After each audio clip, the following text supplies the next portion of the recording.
నమస్తే, నేను అంకిత. ఆంధ్రప్రదేశ్ను నెంబర్ 1గా ఇండియాలో ఉంచాలని చంద్రబాబు నాయుడు అనుకుంటున్నారు. అయితే 2047కి ఇండియా కూడా నెంబర్ 1గా ఉండాలి అనేసి అంటున్నారు. అయితే ఈ టాపిక్ పైన డిస్కస్ చేయడానికి నాతో పాటు సీనియర్ జర్నలిస్ట్ సిఎస్ఆర్ ఉన్నారు. ఆయనతో మాట్లాడదాం. Hi sir. హలో సార్, ఇప్పుడు చంద్రబాబు నాయుడు గారిని చూస్తే ఏపీని ఇండియాలోనే నెంబర్ 1 స్టేట్గా చేయాలని ఆయన చాలా ప్రయత్నాలు చేస్తున్నారు గెలిచిన దగ్గర నుంచి. సో దట్ అయితే ఇప్పుడు ఇండియాను కూడా నెంబర్ 1 ప్లేస్లో చూడాలి 2047కి అనేసి అంటున్నారు. సో ఏపీకి ఇండియాకి ఏంటి అంటారు? ఫెడరల్ సిస్టంలో ఏంటంటే అన్ని రాష్ట్రాల యొక్క ఆదాయం బాగుంటే దేశం యొక్క ఆదాయం బాగుంటుంది.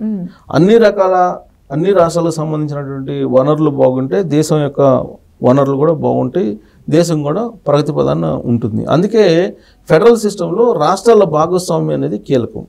సో ఈ రాష్ట్రాల యొక్క ప్రగతి అభివృద్ధి అనే దాని మీద ఆధారపడి ఉంటుంది భారతదేశం ఏ స్టేజ్లో ఉంటుంది ప్రపంచంలో అనేది. అందుకే నరేంద్ర మోడీ ప్రధానమంత్రిగా అయిన తర్వాత ఆయా రాష్ట్రాల్లో ప్రగతి అనేది ఏ విధంగా ఉంది అనే దాని మీద ఎప్పటికప్పుడు సమీక్ష చేస్తూ ఉన్నారు. అనేక సంస్కరణలు కూడా తీసుకొస్తున్నారు. ఆయన తీసుకొచ్చినటువంటి సంస్కరణలని మద్దతు ఇచ్చేలాగా చంద్రబాబు నాయుడు కూడా ముందుకు వెళ్తూ ఉన్నాడు.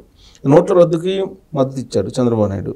అలాగే జిఎస్టీకి సంబంధించినటువంటి నిర్ణయానికి మద్దతు ఇచ్చాడు.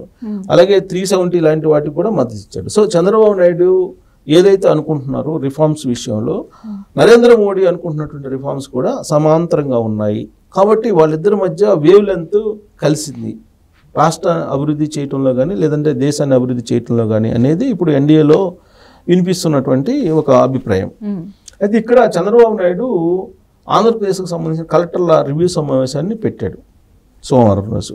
ముఖ్యమంత్రి అయిన తర్వాత కలెక్టర్ల సమావేశాన్ని పెట్టడం మొట్టమొదటిసారిగా ఇదే.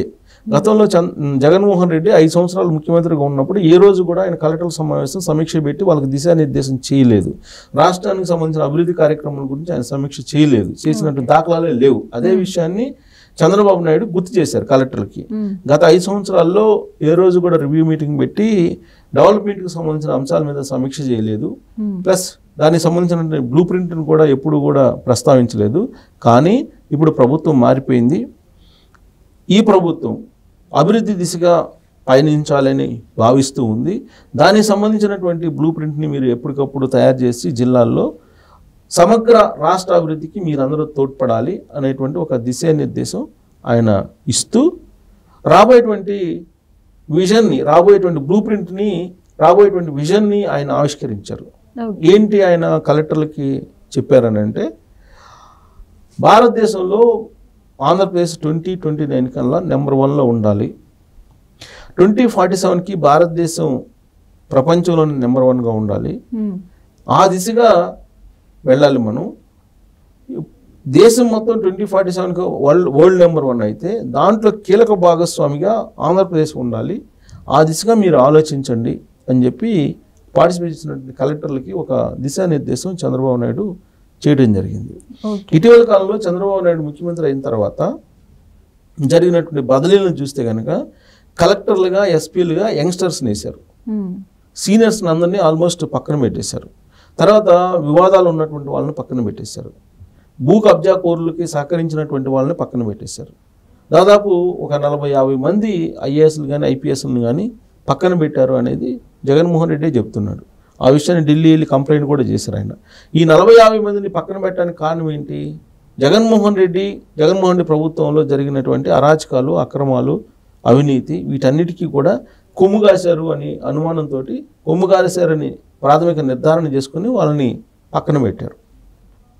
సో ఈసారి రాబోయేటువంటి రోజుల్లో అవినీతి రహితంగా పరిపాలన ఉండాలి, ప్రజాసేవకులుగా పనిచేయాలి, పెత్తనం అనేది ఉండదు, సేవ చేయడానికి మాత్రమే అధికారంలోకి వచ్చాము, ఆ దిశగా మీరు కూడా సేవకులుగా మారి మీరు పనిచేయండి అని చెప్పి కలెక్టర్లకు ఒక దిశానిర్దేశం చేశారు.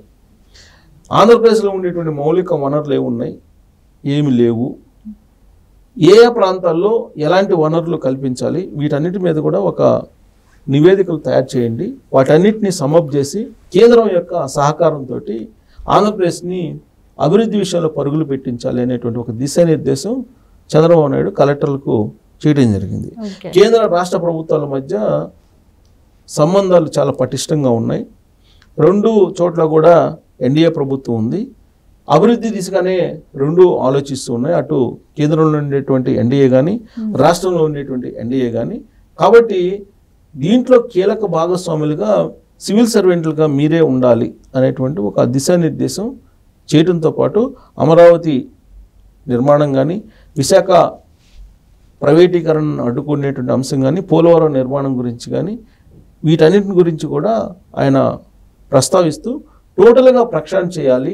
ప్రక్షాళన చేయడంతో పాటు విధ్వంసానికి గురైనటువంటి ఆంధ్రప్రదేశ్ని పునర్నిర్మాణం చేయాలి.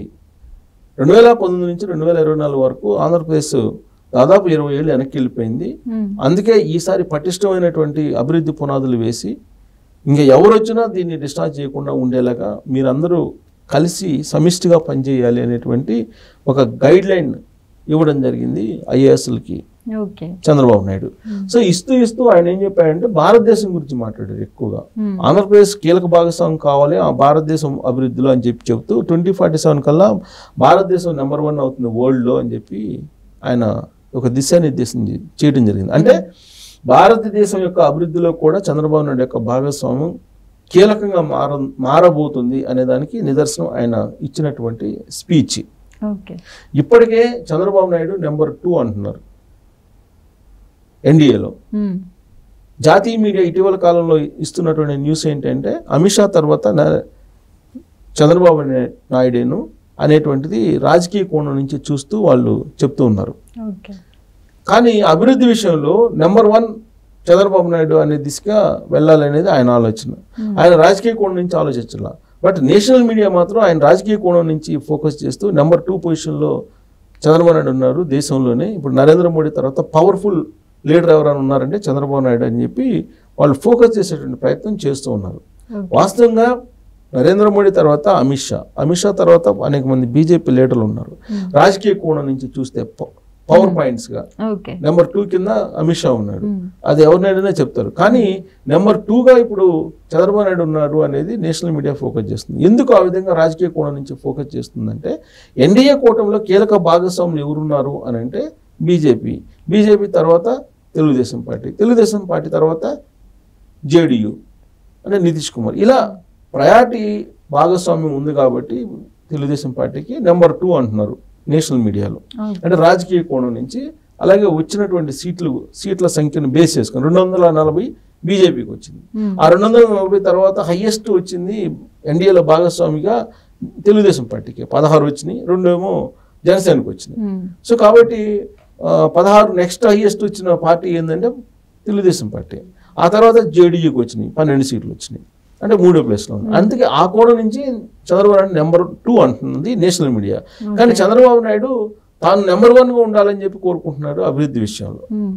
సో వరల్డ్లో ఇండియా నెంబర్ 1గా ఉంటే ఇండియాలో నెంబర్ 1గా ఏపీ ఉండాలి అనేటువంటి కోరిక ఆయనకు ఉంది. అంటే ఆయన నెంబర్ 1 అభివృద్ధి విషయంలో అని ఉండాలి అనేటువంటి ఒక ఆలోచన ఉంది. దాన్ని కలెక్టర్లకు దిశానిర్దేశం రూపంలో తెలియజేశారు. ఆ దిశగా వాళ్ళు పరిపాలన సాగించాలి, అడ్మినిస్ట్రేషన్ ఉండాలి అనేటువంటి ఒక క్లియర్ కట్ గైడ్లైన్స్ ఇవ్వడం ద్వారా చంద్రబాబు నాయుడు నెంబర్ 1 కాబోతున్నారని చెప్పి మనం చెప్పుకోవచ్చు.